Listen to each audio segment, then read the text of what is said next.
Hello everyone, तो स्वागत है आप लोग का आपके अपने YouTube channel collection of maths में। तो जैसा कि हम लोग पिछली वीडियो में साम्राज्यवाद और साम्यवाद का ऑब्जेक्टिव सॉल्यूशन देखे थे, तो आज हम लोग तीसरा चैप्टर जिसका नाम है हिंद चीन में राष्ट्रवाद का ऑब्जेक्टिव सॉल्यूशन देखेंगे। तो चैप्टर का क्या नाम है? हिंद चीन में राष्ट्रवाद। तो आइए प्रश्न पर चलते हैं। अब पहला प्रश्न है, हिंद चीन क्षेत्र में कौन सा देश आते हैं? तो हिंद चीन के क्षेत्र में जो अंतर्गत देश आते थे वो आते थे लाओस, वियतनाम और कंबोडिया का। जो ठीक है, तो ऑप्शन क्या होगा यहाँ पर? कंबोडिया, वियतनाम और लाओस। तो सही उत्तर क्या होगा? Option number C. अगला प्रश्न देखते हैं। अगला प्रश्न है, अंकुरवाट का मंदिर कहाँ स्थित है? जो अंकुरवाट का मंदिर है वो स्थित कहाँ है? वो स्थित है कंबोडिया में। ठीक है, तो सही उत्तर क्या होगा? Option number D, Cambodia. और अगर आपसे पूछे कंबोडिया राज्य का संस्थापक कौन थे, तो कंबोडिया राज्य के संस्थापक कौन थे? तो जो इस राज्य के संस्थापक, कंबोडिया राज्य के संस्थापक कौन थे? कैम्बू स्वयंभू। ठीक है, तो यही थे जो कंबोडिया राज्य के संस्थापक हुए। तो आइए अगला प्रश्न देखते हैं। अगला प्रश्न है, हिंद चीन पहुंचने वाले प्रथम व्यापारी क्या है? प्रथम व्यापारी। प्रथम व्यापारी कौन थे? वे हिंद चीन में पहुंचने वाले प्रथम व्यापारी थे, वो कौन थे? पुर्तगाली थे। ठीक है, और इसके बाद देखा देखी डच, फ्रांसीसी और अंग्रेज भी वहां पर व्यापार करने के लिए गए थे। ठीक है, सही उत्तर क्या होगा? ऑप्शन नंबर सी, पुर्तगाली, जो सबसे पहले व्यापार गए थे हिंद चीन में करने। अगला प्रश्न है, हिंद चीन में बसने वाले फ्रांसीसी, हिंद चीन में बसने वाले फ्रांसीसी कहे जाते थे? ऑप्शन क्या है? फ्रांस, शासक वर्ग, कोलोन और जनरल। तो क्या होगा ऑप्शन नंबर? ऑप्शन नंबर होगा यहाँ पर सी, कोलोन। जो हिंद चीन में बसने वाले फ्रांसीसी थे उनको यहाँ पर कोलोन कहा जाता था। ठीक है, आइए अगला प्रश्न देखते हैं। अगला प्रश्न है, नरोत्तम सिंघानुक। नरोत्तम सिंघानुक कहाँ के शासक थे? ऑप्शन क्या है? वियतनाम, लाओस, थाईलैंड और कंबोडिया। जो नरोत्तम सिंघानुक थे वह कहाँ के शासक थे? वह थे कंबोडिया के शासक। और नरोत्तम सिंघानुक के बाद 1975 के बाद कंबोडिया का नाम बदलकर कंबोजिया रखा गया पर। ठीक है, तो इन्हीं के बाद 1975 में कंबोडिया का नाम बदल दिया गया। ठीक है, कंबोडिया का इसका नाम बदलकर, कंबोडिया का नाम बदलकर कंबोजिया रखा गया। अगर यहाँ पर आपसे क्वेश्चन पूछे कि कंबोडिया का नाम बदलकर क्या रखा गया, तो कंबोडिया का नाम बदलकर यहाँ पर कंबोजिया रखा गया था। ठीक है, 1975 में। आइए अगला प्रश्न देखते हैं।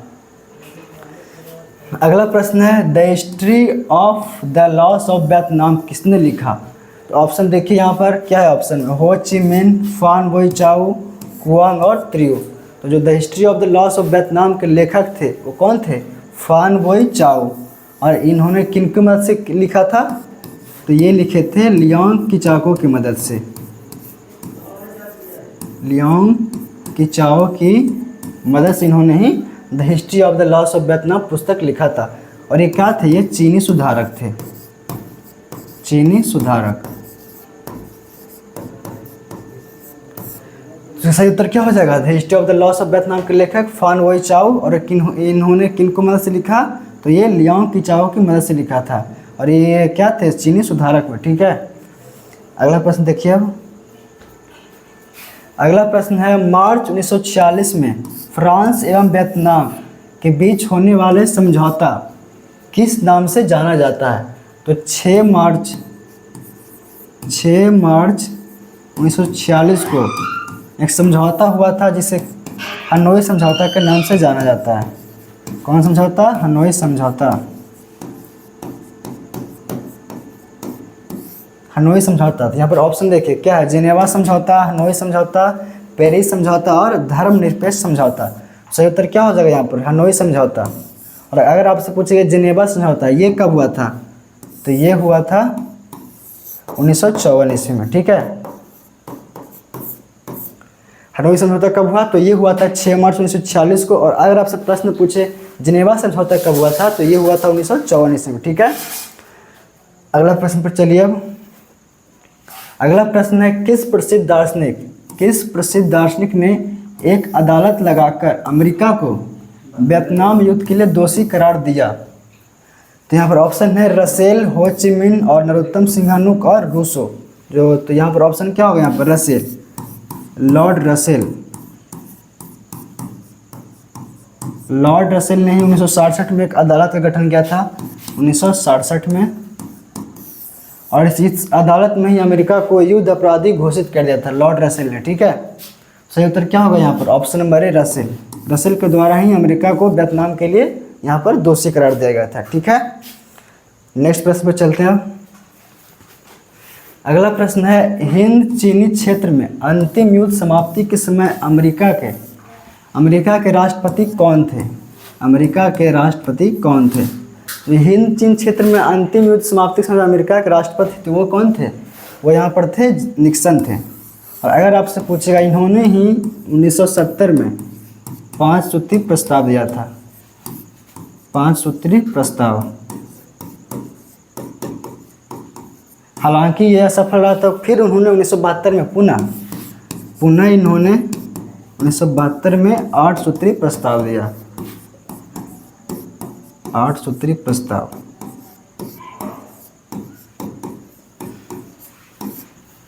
तो अमेरिका के राष्ट्रपति कौन थे अंतिम युद्ध के समय? तो कौन थे? निक्सन थे। और अगर आपसे पूछे 5 सूत्री प्रस्ताव किसने दिया, तो ये थे निक्सन ने दिए थे। ये सब असफल रहा, तो फिर पुनः इन्होंने 1972 में 8 सूत्री प्रस्ताव पेश किया। ठीक है, तो सही उत्तर क्या होगा? निक्सन। नेक्स्ट प्रश्न देखिए, होहा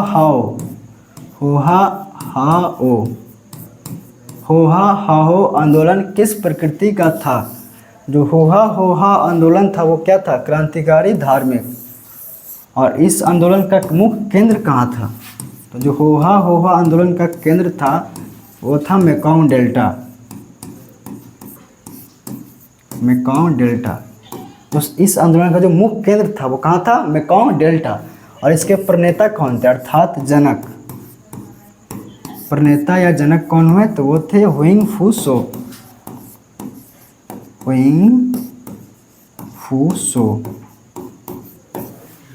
ठीक है, तो हुआ किस प्रकृति का था? तो वो था क्रांतिकारी धार्मिक। और इस आंदोलन का मुख्य केंद्र कौन था? जो इस आंदोलन का मुख्य केंद्र था वो कौन था? Mekong delta. और इस आंदोलन के प्रणेता कौन थे? तो प्रणेता हुए थे यहाँ पर हुइंग फू सो। ठीक है, तो यहाँ सही उत्तर होगा ऑप्शन नंबर डी, क्रांतिकारी धार्मिक। तो आइए अगला प्रश्न देखते हैं।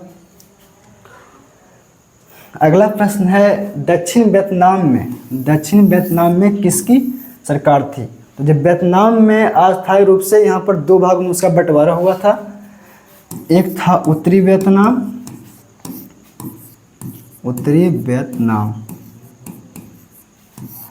एक था दक्षिणी वियतनाम।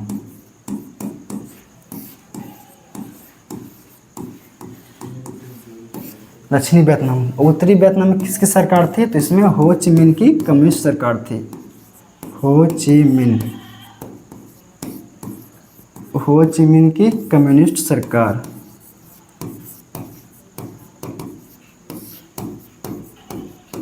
हो ची मिन की यहाँ पर कम्युनिस्ट सरकार थी। और दक्षिण वियतनाम में किसकी सरकार थी? तो यहाँ थी बाओ दाई की सरकार। किसकी? बाओ दाई की। और जो उत्तरी वियतनाम का राजधानी कहाँ बनाया गया? तो उत्तरी वियतनाम का राजधानी हनोई बनाया गया था। और दक्षिणी वियतनाम का जो राजधानी बनाया गया था वो साइगॉन।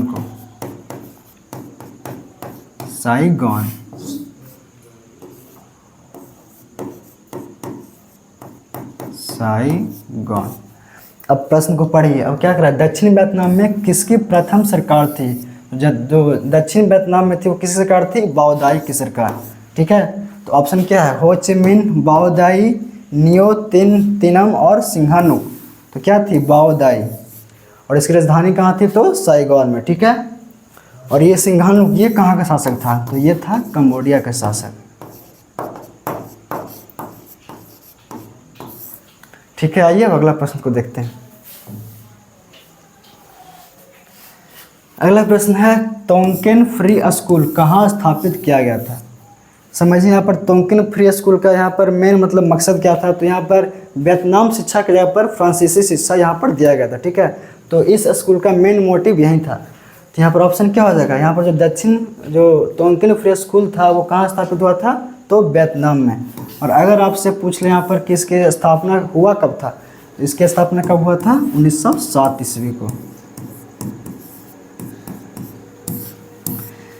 ठीक है, तो तोंगकिल फ्री स्कूल स्थापित कब हुआ, तो 1907 में, और कहाँ हुआ, तो वियतनाम में। ठीक है, आइए अब अगला प्रश्न को देखते हैं। अगला प्रश्न है पोट्सडम।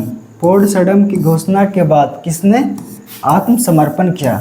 जो पोट्सडम की घोषणा था उसके बाद में जापान ने आत्मसमर्पण किया था। तो ऑप्शन देखिए यहाँ पर, फ्रांस, जापान, वियतनाम और भारत। सही उत्तर क्या हो जाएगा यहाँ पर, बी हो जाएगा, जापान। इन्होंने ही आत्मसमर्पण किया था। ठीक है, अगला प्रश्न है अंकुरवाट के मंदिर का निर्माण किस शासक द्वारा करवाया गया था। अंकुरवाट का मंदिर किस शासक द्वारा निर्माण कराया गया था। तो अंकुरवाट का मंदिर है वो किसके द्वारा निर्माण किया गया था, तो वो था सूर्यवर्मन द्वितीय के द्वारा। किसके द्वारा, सूर्यवर्मन द्वितीय। सूर्यवर्मन द्वितीय। और इस मंदिर में किसकी प्रतिमा है, तो भगवान विष्णु की। ये विष्णु मंदिर है, विष्णु मंदिर। और है कहाँ, तो अगर आपसे पूछ ले कि अंकुरवाट का मंदिर स्थित कहाँ है, तो यह है कंबोडिया में। ठीक है, तो अंकुरवाट का मंदिर का निर्माण किस शासक द्वारा करवाया गया था, तो सूर्यवर्मन द्वितीय। और ये यहाँ पर किन की प्रतिमा है, तो ये भगवान विष्णु की। और ये अंकुरवाट मंदिर स्थित कहाँ है, तो यह है कंबोडिया में। ठीक है, आइए अगला प्रश्न पर। अगला प्रश्न है कंबोडिया। कंबोडिया की राजधानी कहाँ है।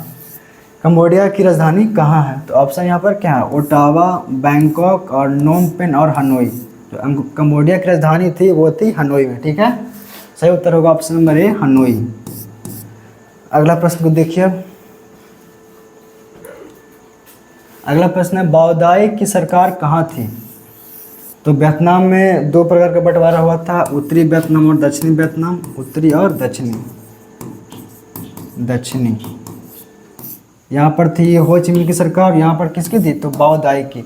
तो ऑप्शन क्या होगा यहाँ पर, उत्तरी वियतनाम और दक्षिणी वियतनाम और कंबोडिया और हनोई।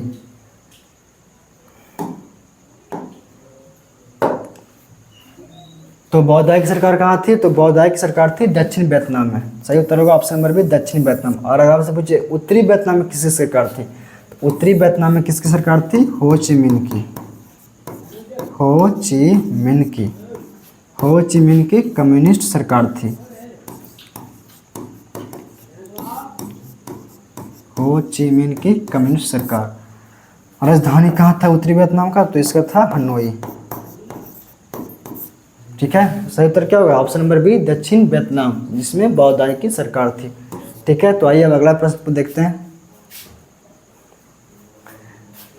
अगला प्रश्न है निम्न में से क्या पोट्सडम की घोषणा का उद्देश्य था। जो पोट्सडम की घोषणा का उद्देश्य था, वो मुख्य पर्पस था, क्या था, वो था जापान का आत्मसमर्पण। तो ऑप्शन यहाँ पर क्या क्या है, जर्मन का एकीकरण, तो नहीं होगा, वियतनाम का स्वतंत्रता और अमेरिका का आत्मसमर्पण और जापान का आत्मसमर्पण। तो सही उत्तर क्या होगा ऑप्शन नंबर ए, जापान का आत्मसमर्पण। यही था जो पोट्सडम की घोषणा का मुख्य उद्देश्य था। ठीक है, अगला प्रश्न को देखिए। अगला प्रश्न है अनामी दल के संस्थापक। अनामी दल के संस्थापक कौन थे। जो अनामी दल के संस्थापक कौन थे, वो थे जुगनियन आई। तो ऑप्शन यहाँ पर देखिए, फॉन, चुतरेन, बाओदाई, हो ची मिन्ह और जून गुएन आई। सही उत्तर क्या होगा ऑप्शन नंबर ए, जून गुएन आई। यहीं थे वो अनामी दल के संस्थापक। ठीक है, तो यहाँ पर हमारा प्रश्न खत्म हो गया। तो उम्मीद है आप लोगों को वीडियो अच्छा लगा होगा। तो मिलते हैं नेक्स्ट वीडियो में, तब तक के लिए जय हिंद, जय भारत।